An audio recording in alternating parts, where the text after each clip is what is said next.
All right, let's go. First episode of Born to be Kings, starring the one and only dad coach, Aaron McDougall. Mate, how are you? I'm well, mate. Thank you. Thank you for having me on. Really excited to get the ball rolling on your podcast. Enjoyed being in your community. So, yeah, excited to see where this goes, mate. Yeah, me too, mate. Well, this podcast is brought to you by the Kinsman Brotherhood. We'd love to see you in there. Aaron, you're a dad's coach. You had an epiphany in your marriage.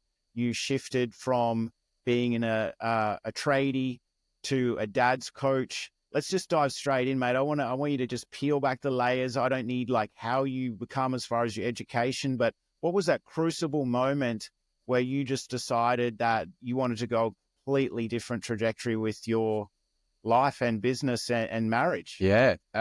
It's been a journey. I think probably the biggest thing for me was moving to Australia, right? So I was, like you said, I was a tradie back in the UK. I had like a brief stint as a professional rugby player as well. And coming over to Oz just to play rugby sort of at a semi-professional level. So I needed to work and my trade qualifications weren't recognised here. So I couldn't be a Sparky. And I remember just thinking, I can go back to TAFE, qualify in something that I'm really not passionate about. And I love Tony Robbins. I love like motivational videos. I really, really loved, just anything that was like personal development or psychology, anything like that. I just loved it. And it took me, I reckon, a couple of years to just grow the balls to say, actually, do you know what? I want to be a life coach. Like, I want to do what Tony Robbins does. I want to be able to help people make those kind of transformations in their own life. So went down the rabbit hole of studying life coaching, getting clients coaching. And I think what I found was it was the ultimate, you used the word crucible, like it was the ultimate crucible and growth area for myself. So I got into this world to help other people. And then I started to realize there's a lot of stuff I've got to work on here myself. And obviously you and I have spoken about my relationship with anger and sadness and being able to express my emotions, step into more of my masculinity, which has been, dynamite in my marriage. So yeah, becoming a life coach, going on this lifelong journey of educating myself and healing and working on my relationship. And then I guess the next step was after I had kids and just seeing how that's when it just got stepped up to like 1,000, right? Like obviously life is challenging for all of us. And then we had 3 kids really close together. So we had 3 under 3 and my whole life just got flipped on its head.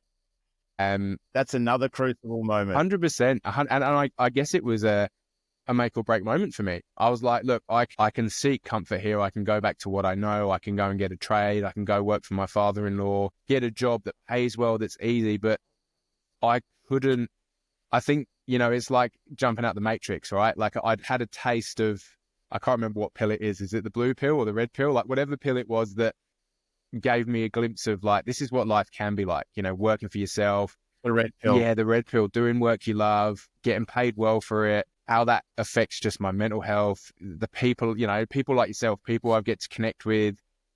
There's no going back, right? Once you've, my headphones falling out. Like once you've had a taste of that, it's hard to go back. So I just went all in on it, all in on the business. And I knew all the lessons I'd learned for myself about, struggling as a dad, my intimacy drying up in my marriage, losing myself in the role of fatherhood. Like I definitely found I'm a good dad and I pride myself on that, but I lent too hard into that. I kind of used my family as a bit of an excuse, I suppose, a bit of a crutch. It's like, oh, I could go to the gym, but I got to look after the kids, or I could pursue this area of business, but the kids are struggling, so I better stay home and help Ash with the kids. And it's like, I was avoiding challenging myself in my life because it was easier to sort of stay at home and look after the kids. Yeah, that like there's so much I want to unpack already. I want to come back to where you're growing up, but I just want to dive down that rabbit hole quickly. Is you coach a lot of guys, I coach a lot of guys. Is that something that you see commonly, whereas guys give up on themselves, give up on their dreams, give up on their bodies, give up on their masculinity for the sake of and using that excuse of fatherhood?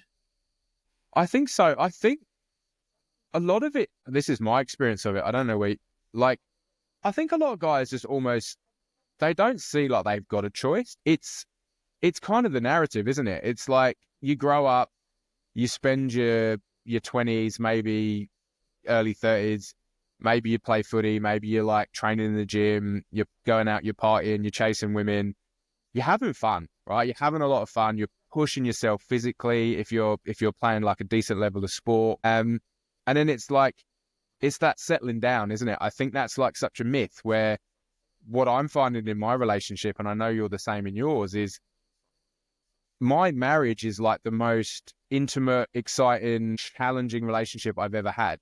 And I think as you get older, your life gets more challenging. Like it just does. There's health issues, there's financial pressure. A lot of us take on more responsibility in work or start businesses or whatever it is. So it's only natural that we want to seek some kind of comfort. And that comfort comes in the form of like watching Netflix instead of going to the gym in the evening, right? Or not starting a side hustle or putting ourselves out there in the world, or having those difficult, like the last thing we want to do, like if we've had a really challenging day at work and our back's killing us and we get home and the kids have been like stressing us out, we finally get the kids to bed. The last thing you want to do is sit down with your wife and say, babe, we've got to talk. Like you know what I mean? Sit down and go, I'm really struggling with the lack of intimacy in our relationship. And I feel like. So is that something that you struggled with? Because I know that you've had a huge shift. Like you've really stepped up and stood into your truth as a man. Yep. Tell me what that was like when the intimacy did dry. Like if we're talking to guys out there, there's so many guys out there going to be watching this going, I'm going through the exact same thing. Yep. And it's brave as fuck to be able to have that conversation. And it's like something that I avoided for years in my marriage. And it just ultimately cost me my marriage. Yeah. Right? Yeah. And with you caught it and you stood into the face of fear and you said something. What was that moment like? Like, did you procrastinate? Yeah. I know you've got all of these tools and skills, and this is what we want to teach men to go, like, there's a benefit on the other side of this fear and comfort and sedation. Yeah, 100%. I think for me, it's one of those things, isn't it? I actually approached this as a conversation in my relationship quite frequently, and it didn't really go anywhere, because what I found was there was always like a legitimate reason for us not to be having, as much sex as I'd like, whether that was, obviously, my wife has, I think we worked out, my son was 4 recently, and I think we worked out like Ash had been pregnant basically the whole, the whole time. So there's that. There was before that, we were living with her parents for a while we were renovating our house. And then before that, when we were younger, before we got married, we lived with housemates. And there was always like these reasons why we weren't having a lot of sex, because of all these external reasons, right? So we had the conversation a lot, and it didn't really go anywhere. And it wasn't until, like you said, I kind of looked in the mirror and started educating myself on this. And I was like, hang on a sec, there's behaviors, there's things I'm not bringing to this relationship. And my wife, so just really quickly, men have like an active sex drive, right? So you and I, the classic example I give, I was actually in Byron Bay playing rugby. I broke 3 ribs, and I was bedridden for a few days. Like I couldn't do anything. And I remember on the second day or something, I could hardly sit up to get a drink of water. And Ash was like, I wish you weren't in bed right now because I'm feeling really horny. And I was like, don't let that stop you. Do you know what I mean? I was like, I'm literally like lying here on pain medication. And, I'm like, it's just like, give me another Panadine Fort. Yeah. We're good to go, babe. 100%. So Daddy's coming to play. Yeah. Men have a really active sex drive, whereas most women, I think it's like 80% of women have a reactive sex drive. So they're not even really thinking about sex until we do something that turns them on, right? Until we are seducing them. And so many of us are not taught how to do, it's not what you see in the movies. It's not what you see in porn. It's not what, you saw your dad do growing up. It's like that there's certain behaviors that we do that kind of biologically, it's like evolutionary biology, right? There's this thing that men are attracted to, and there are things that women are attracted to. And I just wasn't bringing that to my relationship. I was being overly nice. I was being a nice guy. I was avoiding conflict. I was avoiding my sexuality, pretending like I didn't want to have sex a lot of the time, acting like it didn't bother me when I was getting rejected, and almost becoming like friend zoned in my own marriage. That's the way I like to put it. That classic, like, I don't know if you experienced this growing up. I certainly did, where you'd like a good girl and you'd like try and get close to her and she'd be like, I love you like a friend, you know, or you're like a brother to me. Yeah, you put in the friend zone, and Yeah, then you're done. exactly. So come back to that thing about the seduction, because there's a couple of things in there you said about what men want and what women want, but come back, give the guys an insight as to when the seduction actually starts. Yeah, it's a good. Like, does it start 5 minutes before sex with a bit of foreplay, or when does it actually start? Mate, it starts. So I think the best way to do this is just look at it in its whole element and break it down. So you and we're running hardware that's like at least 10,000 years old.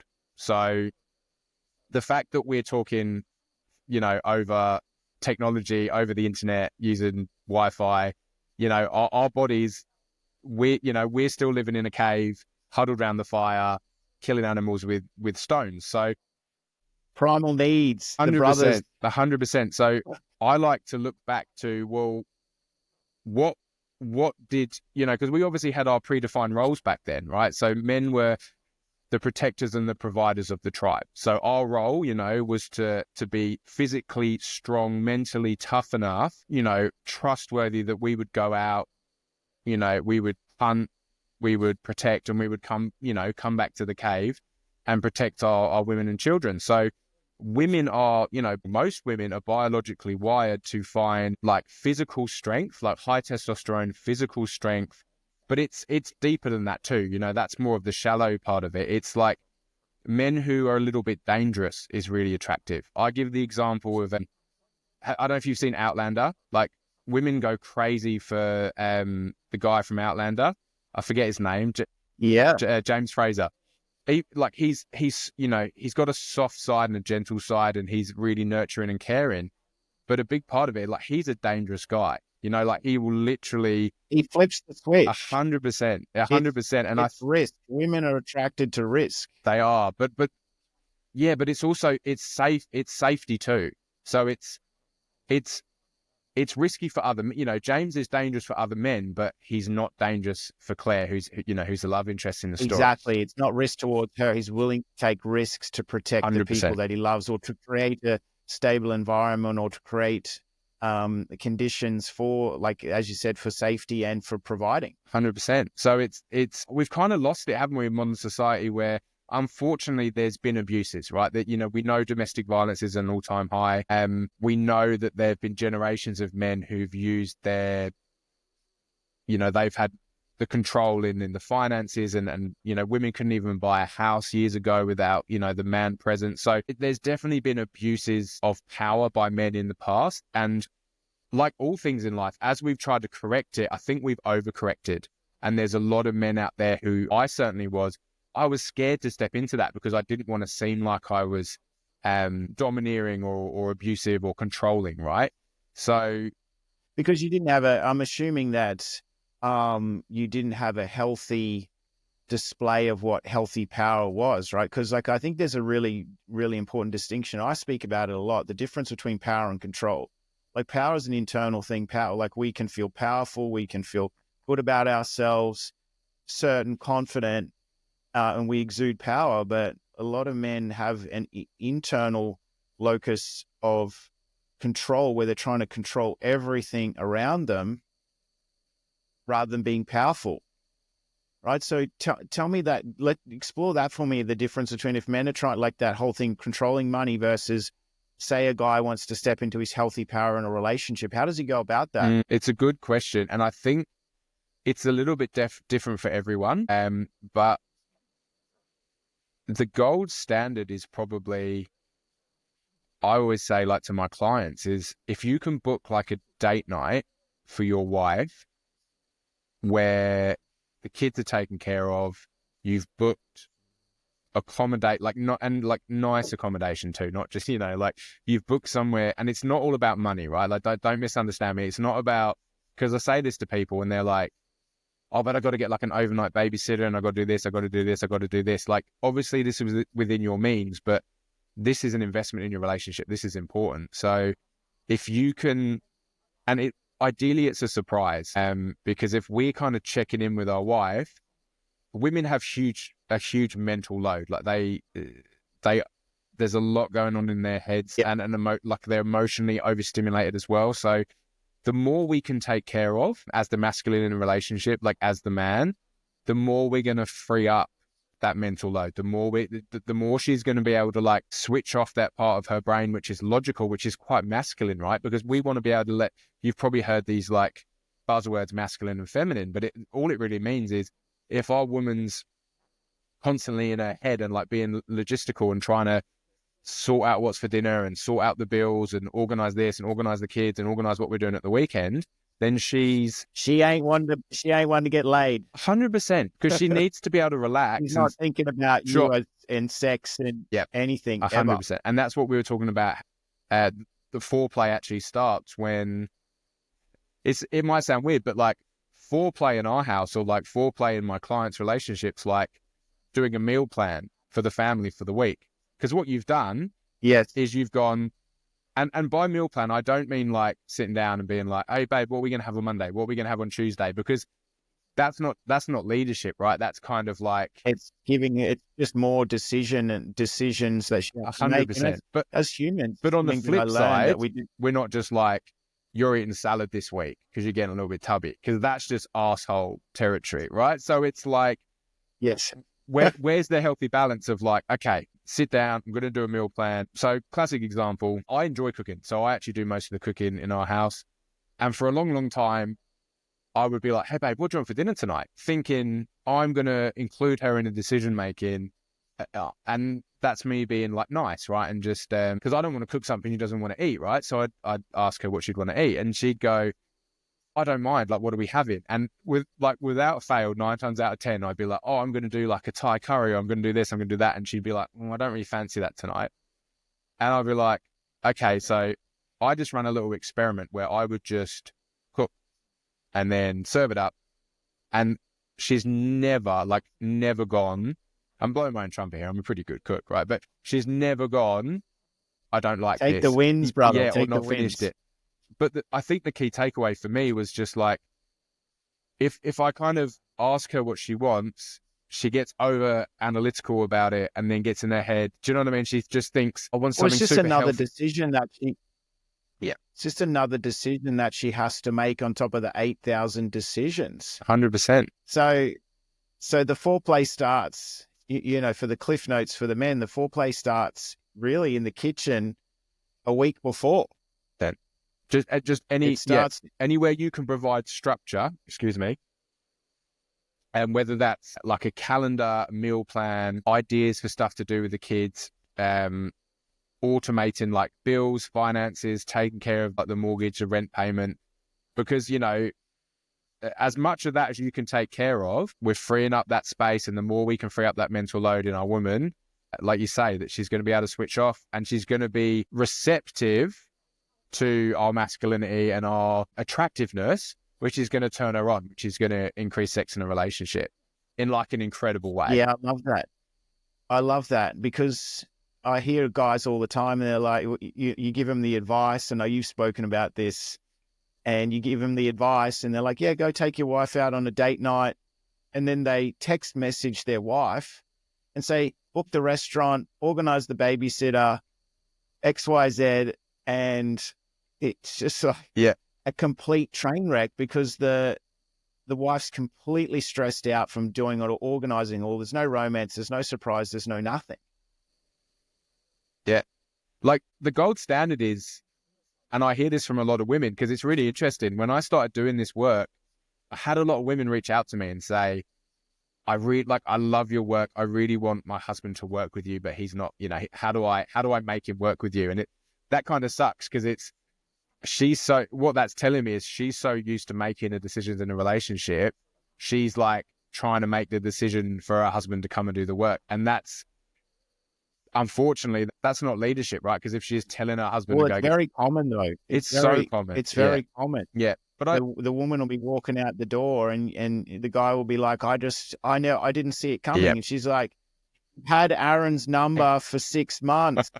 You've had Daniel's number for 6 months. Why? Yeah. What are you doing? Yeah. That's a whole nother conversation, isn't it? But that's another conversation.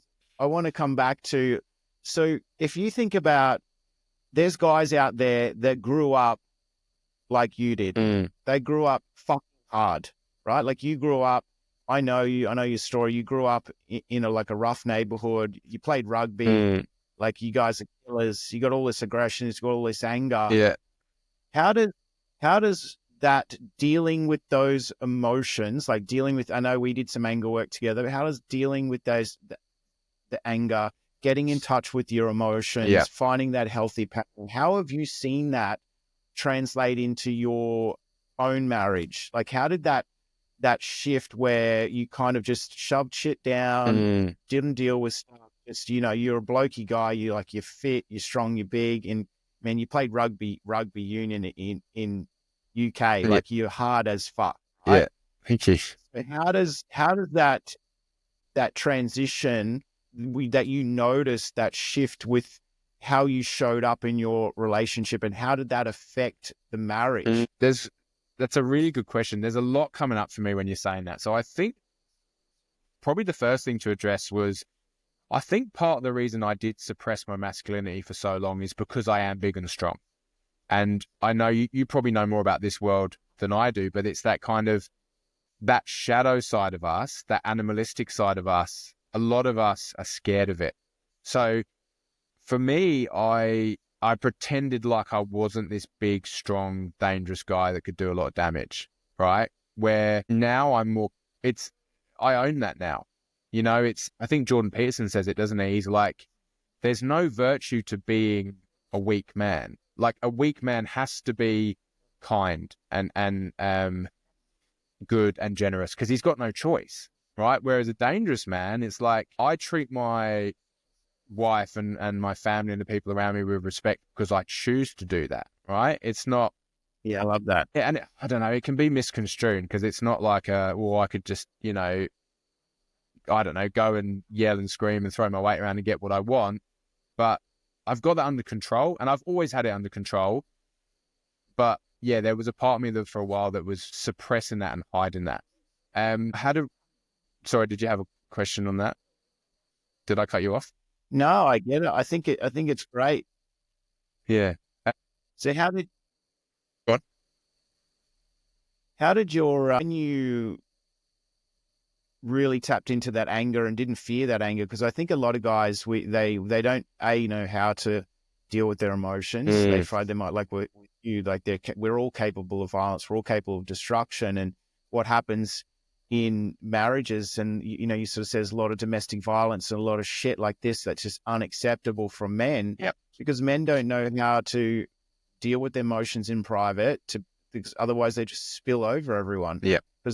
And they don't deal with them because they're scared of them, but they come out anyway. How, once you tapped into that ability to no, I'm this powerful man, but it's just a part of me. How did that affect intimacy and passion in your relationship? Because we can't suppress one side of us without suppressing the other. Yeah. Oh, night and day, mate. It was dynamite for my relationship. Being able to, so obviously by doing it, like embracing, my shadow side, my darker side, being comfortable with like my anger, my sexuality, that dangerous side of me, it did two things. I think the first thing it did was it's made me a lot more comfortable with other people's anger. Like now I'm in touch with my own anger. I'm not avoiding conflict. I'm happy to speak my mind. I'm happy to call people out on things.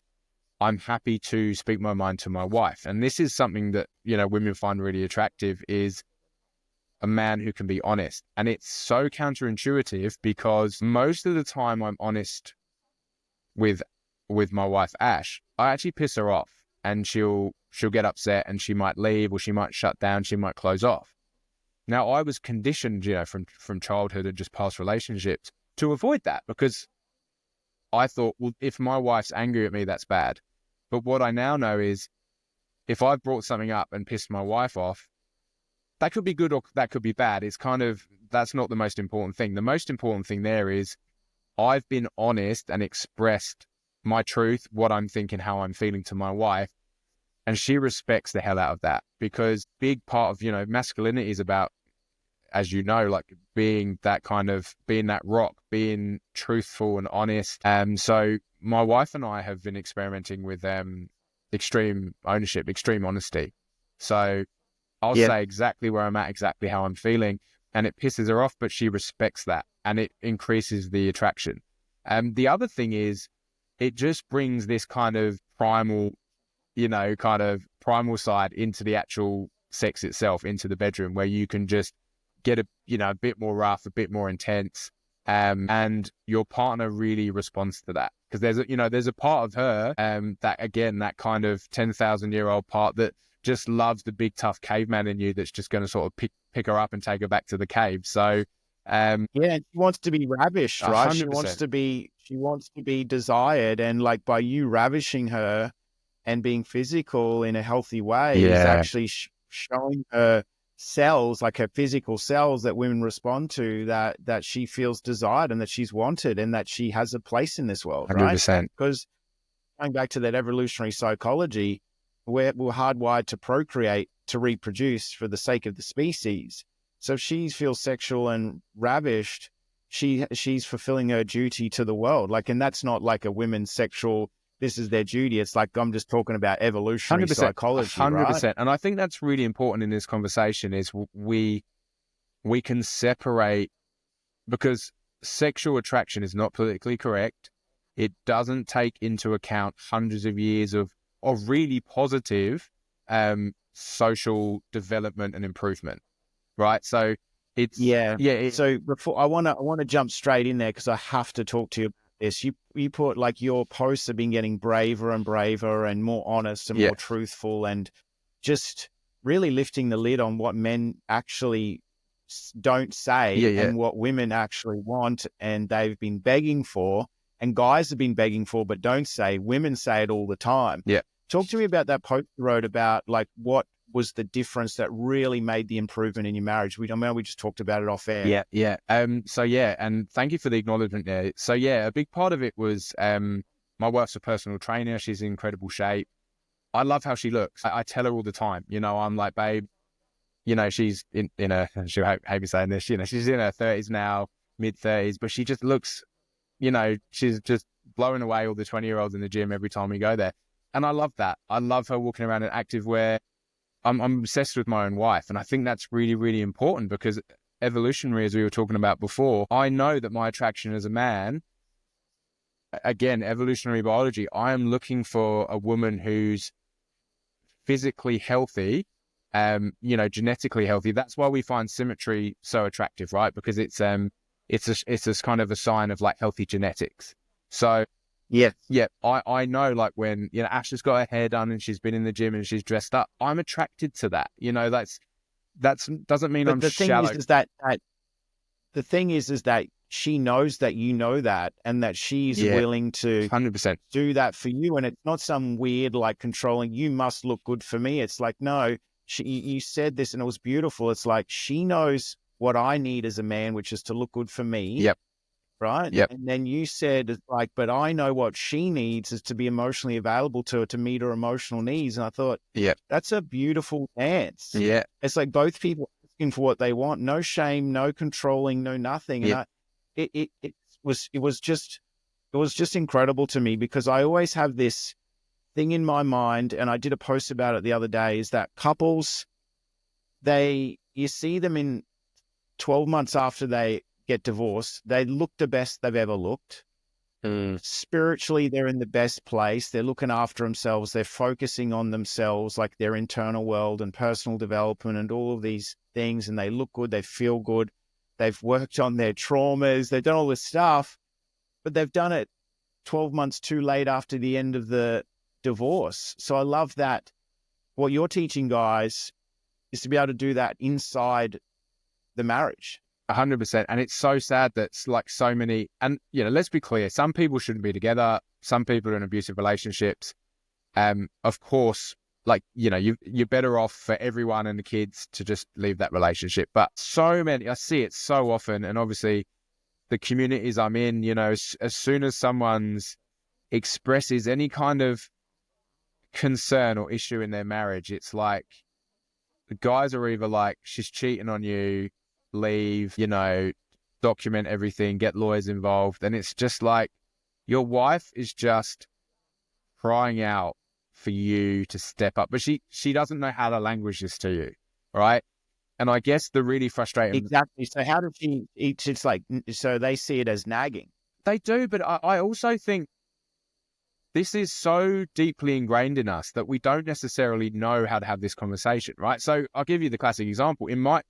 The signs are there, and that we just have to start looking at action. So Ash never said to me, Aaron, you're not stepping into your masculine. I don't feel safe. I don't respect you as much as I could. I don't feel like you're living at your edge and that you're this big, strong, tough guy that I'm really attracted to. She didn't say any of those words to me. She told me that she loved me. She told me I was a great dad. We enjoyed, and we still do enjoy an incredible friendship. But we just weren't having sex. So I think that's the barometer where I approach with so many of my clients. It's just like, if the man's sex drive isn't there, it's generally either like low testosterone, or he's just, maybe he doesn't feel physically attracted to his wife anymore, or there might be like some emotional stuff going on there, but not as frequently. And then if the woman's sex drive is low, and I've had it with clients, like their wife's been having like hormonal issues, and obviously there's the whole, unfortunately, the dance of sexual trauma. Like, so many people, especially women, have had horrible experiences sexually. So, that's another hurdle that we have to... But it's a shitstorm, right? It's a shitstorm because the guy pulls back, right? Mm. He withdraws. He shuts down. Men are like completely, that's their... From a lot of men that I've known, that we don't have any access to our emotions. So we just default to avoidance, right? So that then compounds the woman. Then, so like what you said before, she goes into a masculine, she overdoes things, constantly overdoing, taking on that leadership role. Yeah. And my opinion, and I used to coach a lot of women, is like that hormonal stuff, and a lot of that stuff comes from just complete burnout from doing everything for everyone constantly. Yeah. And I guess also what I found with my clients is it's kind of that thing where there's always, how I mentioned before, like at the beginning of the podcast, how there was always like a pretty legitimate reason for why my wife and I weren't having sex. Like, they were all legitimate reasons, right? Like, it wasn't like, but just how I said, I was excited to have sex with like 3 broken ribs on a lot of painkillers. As we increase the attraction, the outside reasons and influences, excuses become less important. So we're never going to get rid of all the barriers to our relationship. Like, if we're sitting around going, I just want to wait until the kids move out and we're both in great shape and we feel closer and connected and we're not stressed about money and we're not stressed about, the mortgage or the house or whatever it is, those things never come, right? And it's by the time your kids move out of house, your health's probably not going to be where it is now. So I that's what I try and say to my clients, and I'm coach couples as well at the moment, is I want to acknowledge the challenges that you have, whether it's health issues or hormonal issues or whatever it might be. But generally what I find is when we get the masculine and feminine dance right, the polarity, that attraction is so strong that you just bust through all of these external issues. Convenient excuses. Yeah, because I literally had a couple I coached this morning on this. You either let all of those challenges on life drive a wedge between you, or they actually push you together and make you even closer and even stronger. Yeah, I love that. So these convenient excuses that all couples have, like, let's just call it what it is. They've all got these convenient excuses. Because life's busy, there's kids, there's competing priorities for everyone's attention. So these convenient, I always call them convenient excuses or stories, stop us from having the life that we want, because both people in the relationship are desperately unhappy, right? But given this is a podcast for men and born to be kings, how can I want to give you the three power takeaways that men can like go straight, like take these 3 takeaways and just like almost like read the script before they go and talk to their wife or before they plan a date night, to get the power back, to change the dynamic in the relationship. Yeah. I think probably the first thing that I advise all my clients to do is go and lift weights in the gym. Like, there's no magic pills in life. This, for me, is as close as you can get to for your relationship, because it gets you out the house. So that's a really important thing. Like, physical space is really important for breeding attraction. That's one of the reasons we're so attracted to someone in the honeymoon phase, is we're not around them all the time. You know, men are supposed to go off and hunt and be gone, you know, and then come back and spend, but you've got to be present, right? When you come back, you've got to be present. You've got to be invested. You can't be on your phone, checking emails, whatever it is. So get out the house, go and lift. So come back just before you do, before you go on, sorry to interrupt, before you go on, just give me like a minute on that being present part, because guys just think because they're in the house, well, I'm home, I'm here. So before you, because this is so important, so before you just keep going, because I know that weightlifting is important, but just give me a minute on that presence part. Okay, two reasons, right? I reckon men are not present, firstly, because they're uncomfortable. There's three things here. The first thing is, men, we're conditioned to only feel worthy if we're being productive. Okay, so generally... That's so important, dude. Yeah, that is gold advice. Like, I hear this from mums all the time. As a woman, like, if you're at home spending time with your kids, generally, that's like a socially acceptable thing, right? We know that's of worth. So, like, if Ash is at home with the kids, I'm not saying that's by any means easy, because I've been the main parent for a while with our kids too, and that's a whole nother conversation. And I respect anyone that stays at home and watches their kids. Like, it's so important, and it's really, really hard work. Mate, I've just lost my train of thought. Can you remind me where we were at? Well, just like, why is it so important for guys to be present? Because they say, well, I'm home, I'm here, but they're not. They're checking emails, they're on their phones. They're just, they're there, they're not there. They're 1,000 miles away. Like, I've been there when I was in my corporate job, like I was like completely checked out.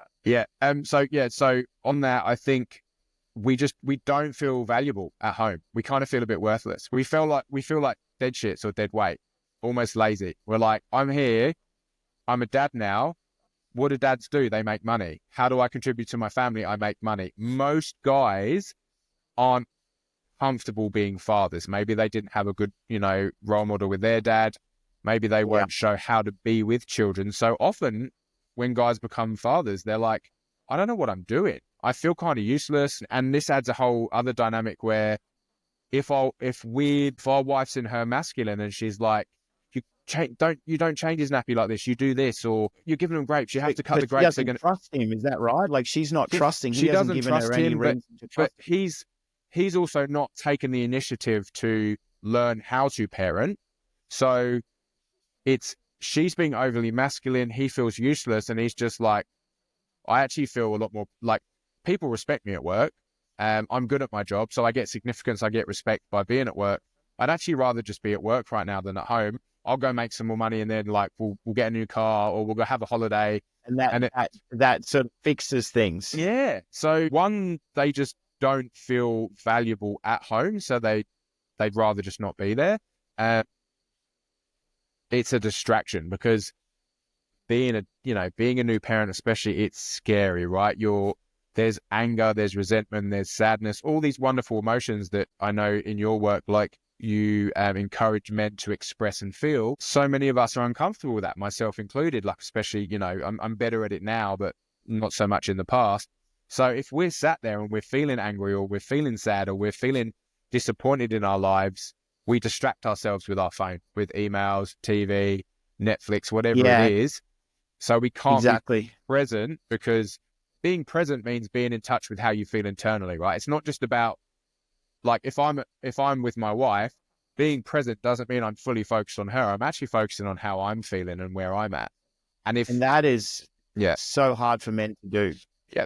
Well, we're not taught how, because we're suppressed emotionally. So much. Yeah. Exactly. We've got so much unsafety in their body from not having a masculine presence growing up that they could feel safe around. So they don't feel safe in their own skin. Yeah. So come back to I know I interrupted you and we went down a bit of a rabbit hole, but I Yeah. thought it's so important, guys, to be present at home. Keep Yeah. going with the weights, and then the other two just got a real hard takeaway for these men. Yeah. So lifting weights is that kind of magic pill where we're increasing testosterone, but you're lifting weights, we're building muscle. Throughout history, throughout culture, women have always found men with like bigger chests and arms and upper bodies as more attractive. Like it's one of the main, I don't know, like continual themes throughout, you know, culture, society, whatever it is. Yeah. So women are attracted to that. Like I said, it gets you out the house. It's just good for your overall health and mental health anyway. It's, you know, it's great to socialize. So I really encourage all my guys, join a gym, start lifting weights. I don't care if you've never lifted before. Yes, it's scary. Like it's scary going into a gym. Like my wife's a personal trainer. We own our own gym. I, you know, grew up playing rugby. I've played professional rugby. I'm no stranger to the gym. I probably didn't train for about 3 years after my son was born. I was nervous as hell going back into the gym, right? I didn't know what I was doing. I felt weak. I just felt like an idiot. But you just got to do it. Like it's so important for your health. Like men have evolved to pick up rocks, throw things, wrestle, hunt, kill, fight. Like that's what we're meant to do. And if we're not emulating that in some way, we're depressed. Like it's as simple as that. So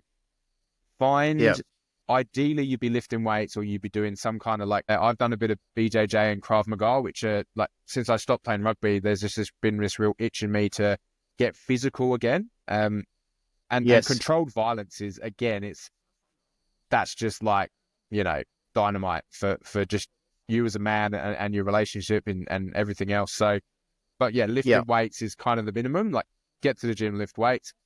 The second thing I would be is practice honesty with your wife. And the best example I heard of this was, imagine, they call it cleaning the glass. So imagine like between you and your partner, there's like a pane of glass. And every time, and here's the thing, people think honesty is about, well, I don't lie to my wife, so I'm being honest, but it's deeper than that. It's like every time I want to say something to her, but I don't, like I bite my tongue.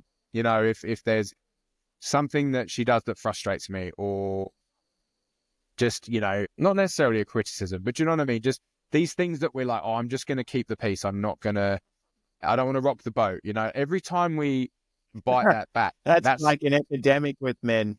Yeah. It's a smudge on the glass, right? So, you know, maybe we grew up and like, you know, your mum was overly argumentative or always arguing at your dad. So we don't want to rock the boat, right? We avoid that. But yeah, so every time we tell a little white lie or withhold the truth, that's like a smudge on the glass. And then you've got actual full-on lies, you know, where it might even be like, I heard a great example of like a guy he was actually like finishing work and then going to the cinema after work one day a week because he just needed space from his wife and kids. But he told his wife he was working late. And when she found out, she was like so upset. And the lesson was like, if he'd have just gone to his wife and said, once a week, I'm going to be home 2 hours late because I'm taking time for myself, she'd have been pissed off because she's like, I'm at home with the kids all day. Like, what do you mean you're doing that? But when he was actually like, I need this for my mental health, babe. This is really important. I'm going to do this. And I'll give you the same during the week. Like, I'll give you 2 hours during the week. I'll reciprocate that. That kind of honesty she really respected, actually brought them closer together. So, you know, in his mind, he justified it. It was like, well, I'm not like cheating on her. I'm not going to like the pub. Not going to the strippers. Yeah.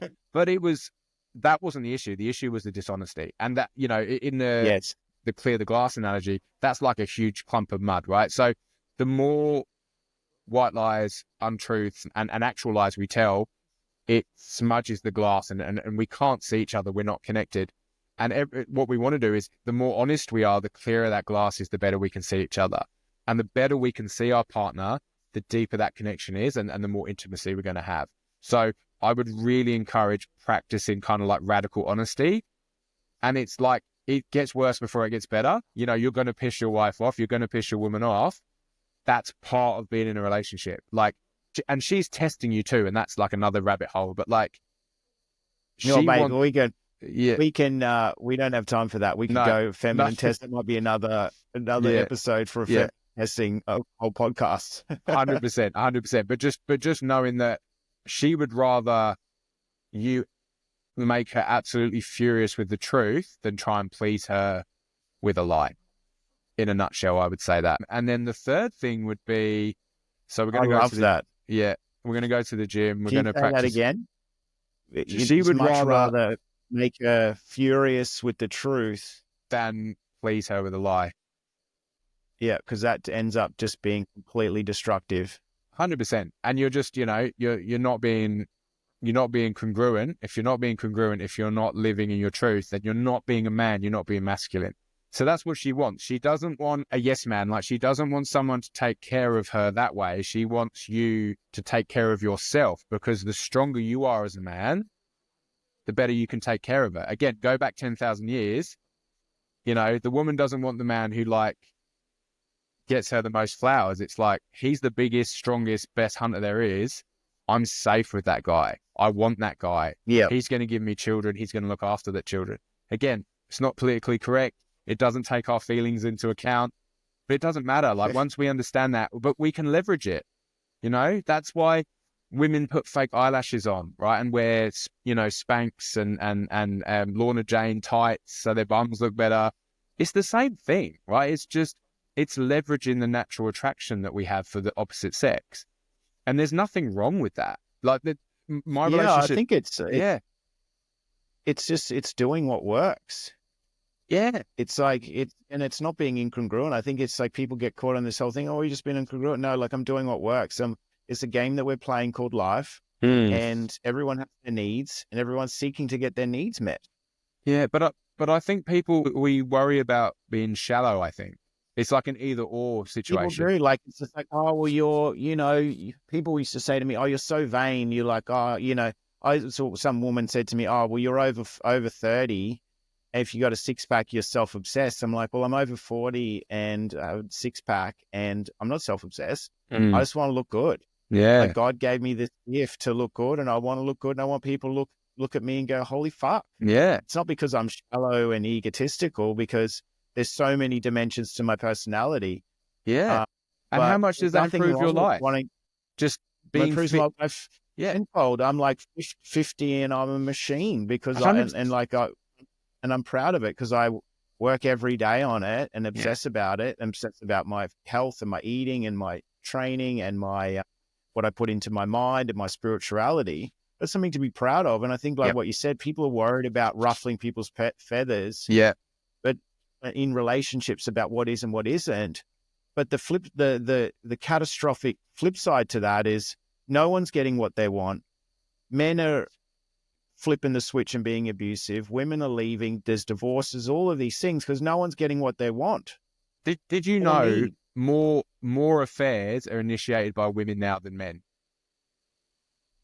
Yeah, I've got a lot of opinions on that as well. I think we should whole podcast on why men can cheat. Let's book that in. Yeah, but it's just really interesting that for so long, there's still this thing, right, where as soon as someone says affair, people are like, oh, it's the man, it's the husband that's done it. But no, more and more women, I can't remember where I heard this stat, but it's, basically as more and more women are in the workplace, there's more opportunity for them to have an affair. At the end of the day, people have affairs because their needs are not being met at home.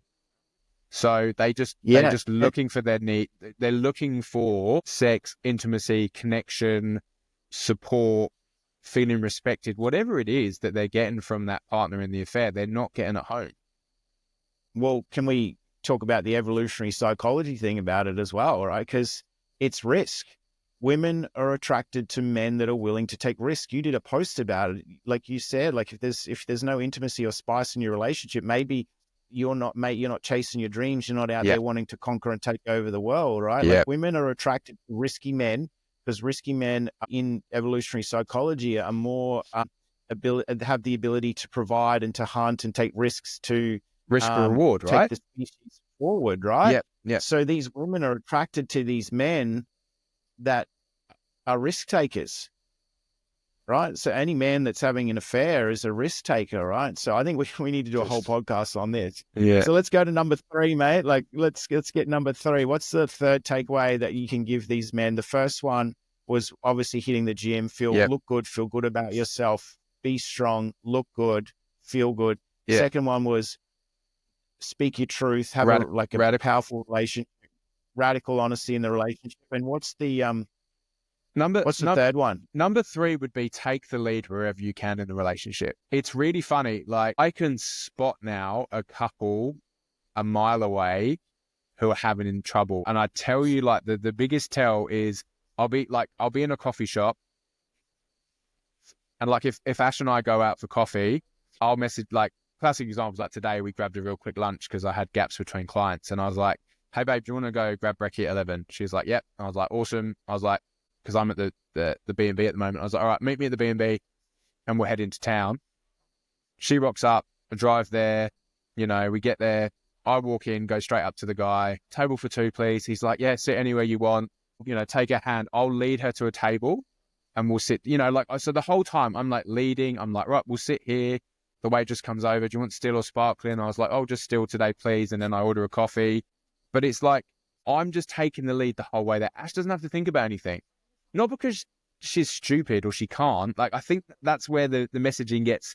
I'm not saying she's incapable of doing this. Feminists are in uproar because how dare you speak for a woman? But it's 100%. Like, it's just, it's actually good for her not to have to make 85,000 more decisions for a man. She enjoys it. And I'll sit there and we'll get our food and we're eating, you know, and I'll see like a couple and maybe they got kids and they'll just be standing around outside the coffee shop. And the guy's kind of stood there and his wife's in front of him. And she's like, she'll talk to the waiter or whatever, and she'll lead him to sit down. He kind of follows and you can just see in their language, like his head's down a little bit. And she's a broken man. Yeah. She's a bit of a, she looks like a bit anxious and she's kind of looking around and you can almost see sometimes the resentment on her face when she looks at him. And she's crying out for him to take charge and be a leader. I hear it surprised me when I started doing this work. It took me by surprise how many women contact me and just say, I really want my man to step up. Like, I want him to show more leadership, take charge. So that would be it. That would be number 3 is like, where in your life can you take the lead? Can you show that? And it might be as simple as on Saturday morning, wake up and be like, right, we're taking the kids to the park today and then we're going to go here for lunch and we're going to do this afternoon. And again, she'll probably test you because you haven't been leading for a long time. So I don't expect that you're just going to... She's like, this guy's going to end up being me to do just going to be just like... So you can't just go put the captain hat on and sit in the cockpit and start steering the ship. But just like start small and any way you can, start showing leadership. You know... Yeah. And the gold standard is like, book a night away, don't tell her about it, it's a surprise, have everything paid for, everything taken care of, babysitter, you know, just when she gets home from work, be like, babe, you've got an hour, go pack your bag, book your swimmers, book a toothbrush, pack something nice to wear to dinner tonight, I'm taking you out. And she'll be like, where are we going? It's all sorted. What about the kids? It's all sorted. She'll, you know, she might even get like a little bit aggressive. That's like crack cocaine to a woman. 100%. It's like, because you're showing all of those masculine traits. Like, you've taken care of it. There's a little bit of mystery. You're taking a risk. You know, like all those things we've spoken about is all condensed into this like one action. So yeah, that would be the third one. So lift weights, practice radical honesty, and then take the lead as often as you can. Show leadership. And book a date night, book a night away. At minimum, just be like, I'm taking you out for dinner on Wednesday night. Well, but where? Well, the kids are all taken care of. So you've just got don't even tell her where you're going. Yeah. Ninja level manhood right there. Because at the end of the day, you know where she likes to eat. Like, she's your wife. Do you know what I mean? Like, if you don't know what your wife's favorite food is by now, we've got other conversations we need to have. For a divorce. Yeah, right. So it's like, if I want to take my wife out for dinner, I know the kind of stuff she's going to want to eat, right? It's like, I want to go and just have like a burger and wings. I can do that with the boys. Like, I don't need to take my wife out for like a spicy chicken wings that are going to get everywhere. It's like, okay, she loves Greek food or she loves Thai or whatever it is. So book that. You know what her favorite restaurant is. Book it, organize it, and then surprise her with it. And yeah, like you say, it's like crack for her. She's going to love it. She's going to really resonate with your masculine, your masculine edge, your decisiveness, your confidence, your leadership. That's the small waist, big bum, big flowing hair for a man. It's the same energy. Yeah, So that's what women exactly. are attracted to. Exactly. Yeah. I love that. Mate, there's some epic takeaways. Mate, I am just like so honored and so privileged that you got to share like an insane amount of motherfucking wisdom to the brothers out there. Like, this is so important. This is going to save marriages. How could, before we finish up with our last sentence, how can the Born to Be Kings and the Kingsman Brotherhood find you? Where do they find you? I know we'll have some show notes. How can they get in contact with you? Definitely. So yeah, the best way at the moment is socials. So just, we'll put some links up, but yeah, just Aaron McDougall on Facebook, and then at the Dad Coach Oz, like Australia, OUS, on Instagram. Jump on there. I'm always putting out content, trying to educate and help guys, and with everything we've spoken about today. And look, if you need that little bit more sort of one-on-one support, I do have the Empowered Father program where we go through this like step by step, and I get my guys, to get them to that kind of, like you said, ninja level husband, dad, where they're just like booking date nights, sweeping a woman off their feet, having amazing sex, feeling respected at home. The beautiful thing about that is, like, when you reconnect with your wife and when she's crazy in love with you and respects you and just, worships you the same way that you worship her, it's a great environment for the kids to be too, because they can just feel that love, they can feel that connection. And I think the best thing is you're teaching them what a healthy relationship looks like. You're showing your daughter how a man should treat a woman, and you're showing your son how he needs to treat his woman in the future. And it's just a beautiful thing. Mate, that's epic. If you've got one final sentence that you want to say to the men before we sign off, what would it be? Just one thing that you want to say to them, look them straight in the eye. Yeah. And it's these just guys having dysfunction. Stop avoiding your masculine side, like your manly side. Like, embrace it. It's the best thing for the world. Like, it's the best thing you can do for yourself, for your relationship, and for your kids. So step into that masculine any way you can. I'm here to help. Dan's here to help. There's loads of resources out there. Do that and just be blown away by some of the results you start getting in your life. I love it, mate. Well, thank you for being on episode 1 of Born to Be Kings, mate. I'm absolutely stoked, and I look forward to the next episode, and I look forward to the next time we get to have a chat in the future and dive deep onto, deep down the rabbit hole on a few of these subjects. So thank you, mate. My honor, mate. My absolute pleasure. And yeah, looking forward to the next one. All right. Thanks, mate. Bye. See ya.